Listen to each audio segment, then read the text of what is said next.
Get ready. It's time for a well-deserved break, Pittsburgh, with Heather Abraham and David Highfield from the KDKA TV studios. It's Pittsburgh Today Live.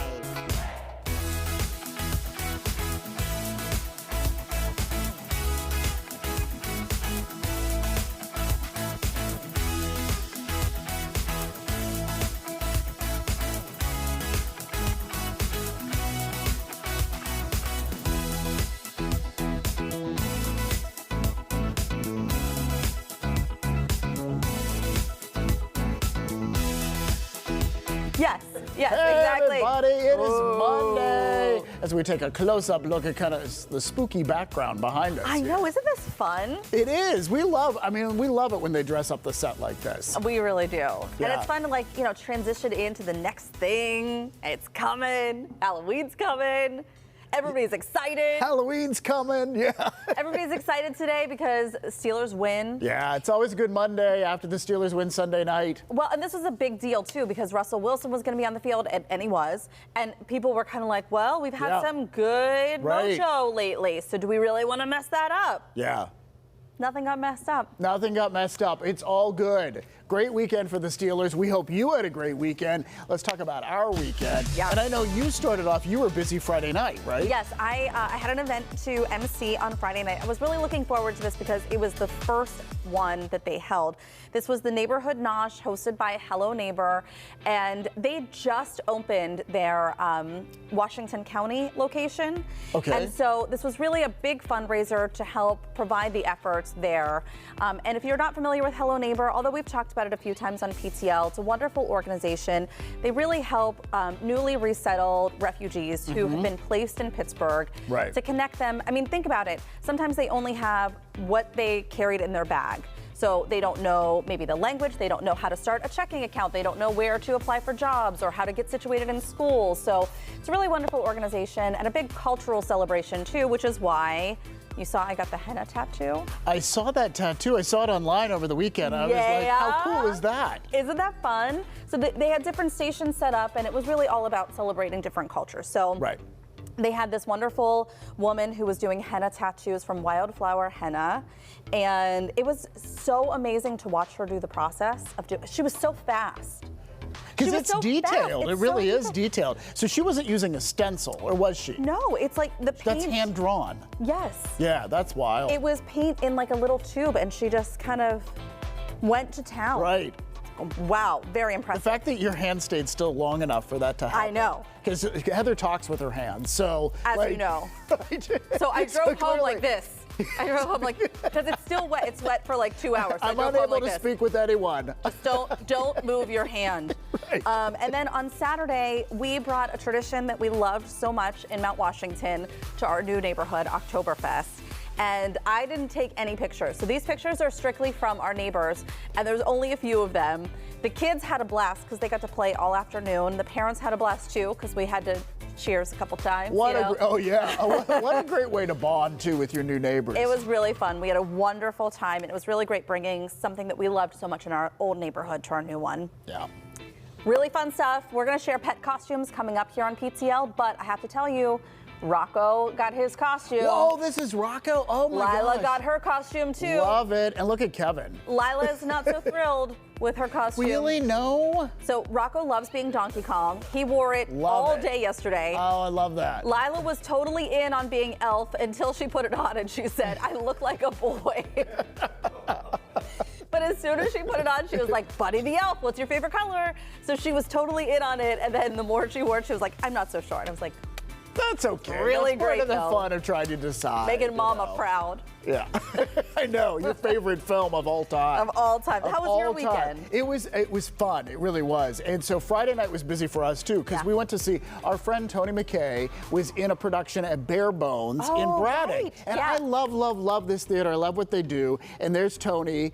So we knew nothing about the production. I will say the acting was fantastic. They did a great job. It's called Crocodile Fever. What I didn't anticipate, and I'm not giving anything away because the production stopped yesterday afternoon, there's more blood blood in it than I thought there was. It wasn't even on my radar that there was going to be blood. And I was like, how do they even change the set afterwards?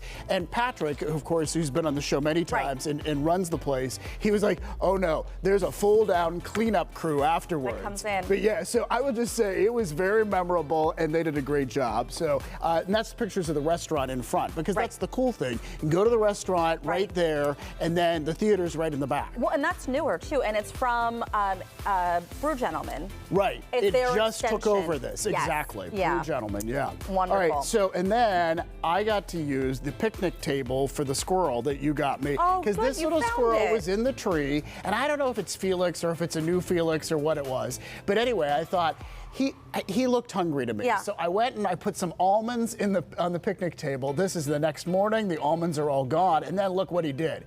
He buried them. Ungrateful. He dug up at our flower pot anyway, so he probably buried the almonds in there. He buried the almonds in there. So he didn't even eat the almonds. Well, almonds are expensive. He's saving them for later.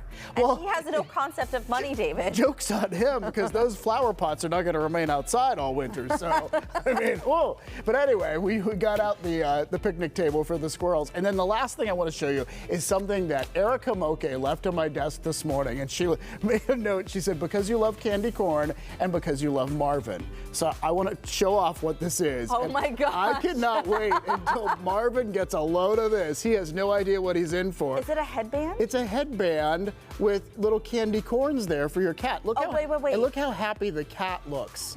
Like, really, no. that's an actual cat. That's not a headband, it's a hat. Oh, it's a whole hat. Well, the ears stick out. Yeah. And you know what? Apparently there's a whole group of them, because it says collect them all on the backside. Well, if he likes it, then we know what to get him for every single holiday. Right. You're going to be... Anyway, thank you, Erica. And Marvin has no idea what he's in for, but we'll see if he likes it or not. Can I just tell you that Erica Moke is one of the best gift givers?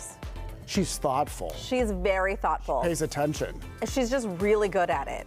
And she surprises you sometimes. Like, she bought Tina a little bandana once. Like, when we got Tina home, and she bought her like a little embroidered bandana to wear. Oh, that's sweet. Just sweet. She's just sweet. She's just sweet. All right, so moving along here, we want to talk about this because I found this online. And, you know, we're always about comparison pricing, and we talk about pumpkin spice a lot. So I stumbled into this. I wasn't searching for pumpkin spice garbage bags, but that's what I found. And then strong, Bill. Yes, exactly. But then I found the price. So this is 50 of them for $33. Which seemed a little pricey to me. And then I thought, I just wonder what regular ones would be. So I compared it to citrus scent. So you get more than double, 110 of those, and it costs $18. So it's almost half.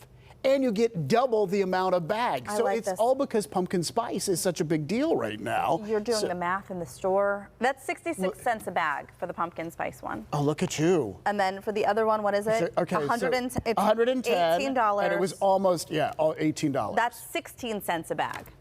So big difference there. Big difference. So if you're choosing pumpkin spice, you know this time of year you're going to pay more. And, you know, that's not the only kind of interesting item that has pumpkin spice in it. There's also pumpkin spice lip balm, pumpkin spice deodorant, and pumpkin spice bathroom wipes. Why? Why? You have to ask why. Thank you for asking that, Heather. Yes. And you don't have to answer. None of us have to answer that question. Just keep that with you all day. Yeah. Well, no, or don't. Let it go. Just go in and out. Yeah. All right. You know, sometimes when things get really hard, you just want to give up, but there's that little voice inside that says, no, keep on going, stay the course. And I feel like sometimes the voice is telling us the wrong thing. Yeah. And so the New Yorker magazine wrote about this guy's book that's coming out, Oliver Berkman, and he basically says, you know what? We might be better off if we give up every once in a while. And so he makes a case for this. He says, you know, we're always working towards like life is going to be better at some point. Yeah. And it becomes boring and monotonous and you're just working toward it. You're not enjoying things. He says maybe in some instances you should think about things in a different way. And he says the task in life is what emerges at the intersection of your circumstances and your abilities. Never mind what you want. What does life want?